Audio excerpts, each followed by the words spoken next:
So are you on Indeed.com? Are you putting, yeah. Male, gender, male, sex, male, preferred pronoun, he, him, currently employed, no. Reason for termination at prior job, laid off due to economy. Do you have transport? Yes. Do you have a criminal background? We'll discuss in person.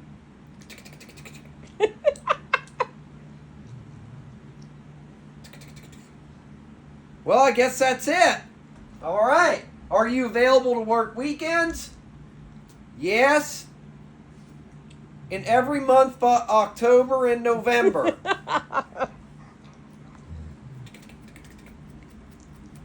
Are you available for overtime? Yes.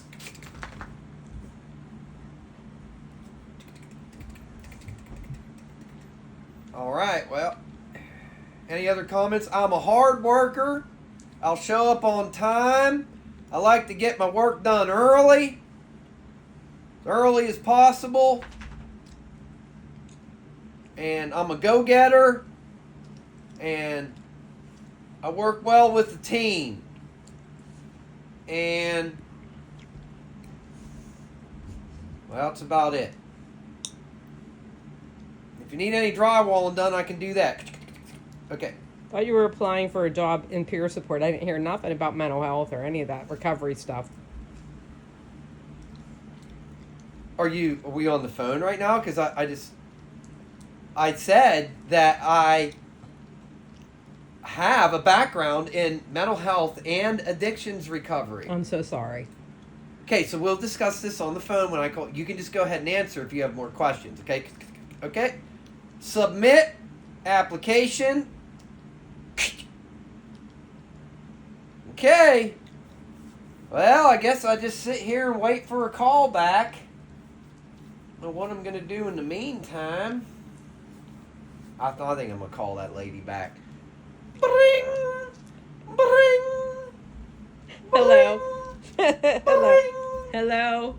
Hi, I just filled out that application online. I think it went. Can you check and make sure it went through? Because I want to try to fast track this thing to know if you guys want to hire me or not, so I can look elsewhere. Because I ain't gonna go without work. I won't sit home laid off. Well, thank you for calling, sir. Actually, I don't have the ability to look that up. Your application and your resume, everything that you submitted through Indeed will go to our HR department. And if they feel that you meet the qualifications, then they will forward your resume on to us. They got a number I can call, maybe fast track that, because I can't sit here on my hands. And I don't want to have too many applications out there at one time. I'm committed. My cousin likes working for Peer Star. Told me he thought I'd be a good fit. So tell me about yourself. Tell me a little bit about yourself. Well, I have a... What would you like to know? Let me just ask that.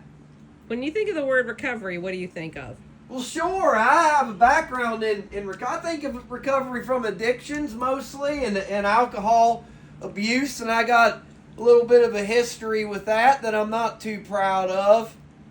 And also, it brings to mind perhaps mental health issues. I got a couple of them too. I was 302'd back in '98 after a bar fight and with the police, and I threatened to kill myself. And well, they hauled me off and put me in a rubber room because apparently you can't say that. And they diagnosed me with depression and bipolar, put me on some pills. I took them for a few years, and then I got clean from dried out off the booze there about 4 years ago. My wife told me that it was that or hit the bricks, and well, I got myself clean, and I went to some meetings, and like I said, I worked for a drywall company for 15 years, and they laid me off because kind of the economy being bad, and not a lot of work, and I just won't sit. I just won't sit and be laid off. I got to work. So, what do you, when you think of recovery, though? Let me ask you this: what do you think? How do you think that you? Why do you think you would be a good employee for Pure Star? Because frankly, I'm sorry, Miss. I never got your name. It's Carla. Hi, Miss Carla. My cousin's name's Eugene, by the way. He said that I'd be a great fit for this company. So, yeah, anyway, Miss Carla, I've heard a lot about you, by the way. Eugene speaks very highly of you. He likes you a lot. Okay. Thinks the world of you. Anyway, he says you're a little hard on him, to be honest, but that's okay. He needs someone to be a little hard. I'm a little hard on him, too. Anyway, what was the question again? So, why do you think you would be? A Oh, good, yeah, good well, employee? frankly, Miss Carla, I enjoy helping people. I enjoy giving back. You know, and I learned a little bit in my short time in AA about how one alcoholic helps another, you know, and that helps me helping someone else. And, you know, if I could do that kind of work for a living, well, I think that'd be pretty good. Honestly, I'll be honest with you, I'm tired. I'm trying to get out of the construction industry, and I think I could do this kind of work. So, when you mentioned that you had gone to meetings and it was something you did before. What do you do on a daily basis for your recovery? So, tell me what your recovery looks like. Well, I get up in the morning and I drink a cup of coffee, and then I do my devotions. I read the 24-hour-a-day book. Okay, that's good. And I know it ain't AA approved literature, but I read it and I like it. And then I read Jesus Calling. Okay, good. And I try to read something in the Bible. I don't know how you. I know a little bit about Miss Carl. I know that you're pretty. I know you're a Christian, so I know you understand this. Sure. But so I do that and I pray, and that's my morning routine. And I go to work, and I try to hit a meeting or two a week. So you do still go to meetings? I do, Miss Carla. It's just I'm afraid to not go, even Okay. though I'm pretty well dried out off the wild turkey right now. But I still think I'm afraid to go back. And my wife told me if I go back, that's it. She ain't putting up with it no more.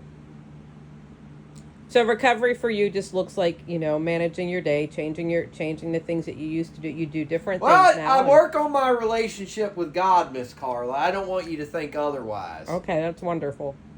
And you feel that you could be a help to other people. Well, I think everyone has something to give. I think I could do this kind of work. Okay.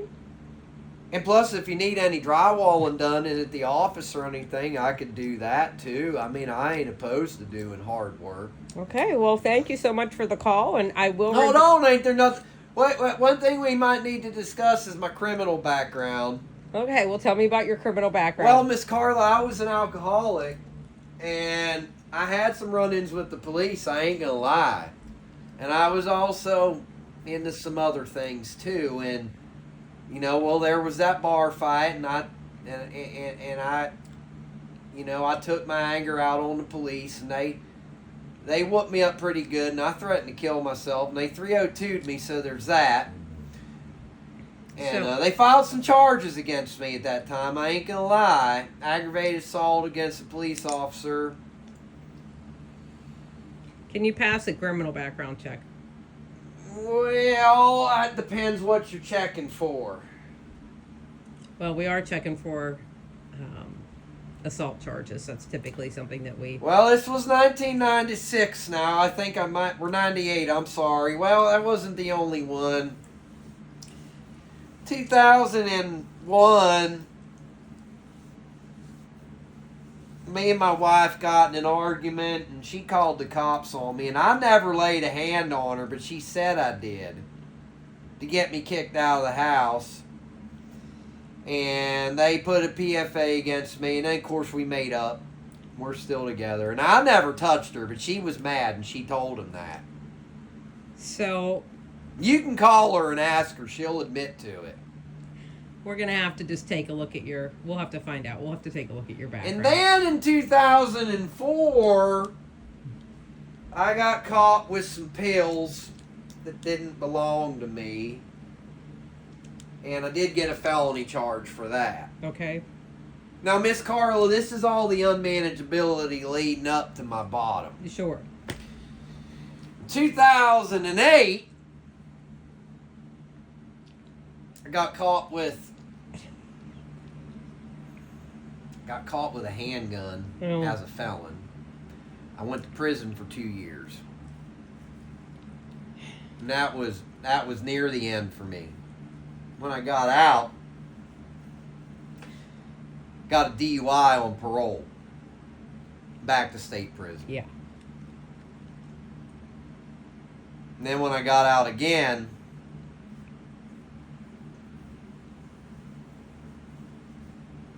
well, when I got out again, I came home and the wife was gone and everything was gone. And I went looking for her, found her with another guy. Of course, I whooped him up pretty good.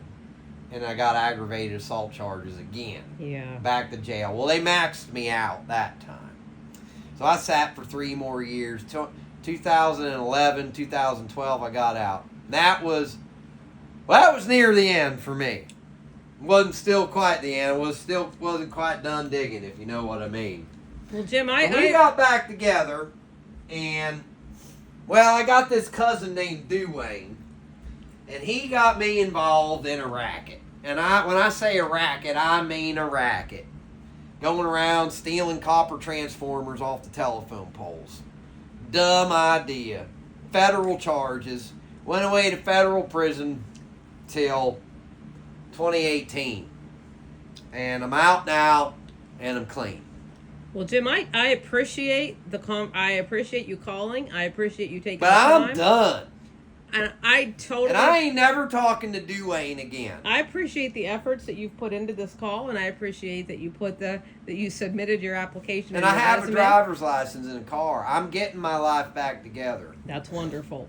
For right now, I'm going to let you go. And Well, you think y'all be calling me back? I have some background here. well, State doctor said I'm certifiably depressed and have bipolar.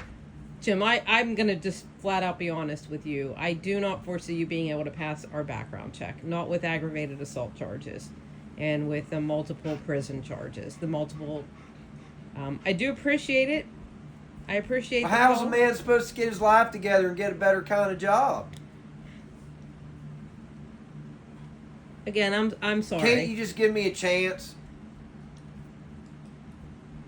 Can't you just give me one chance? Did anyone ever give you a chance, Miss Carla?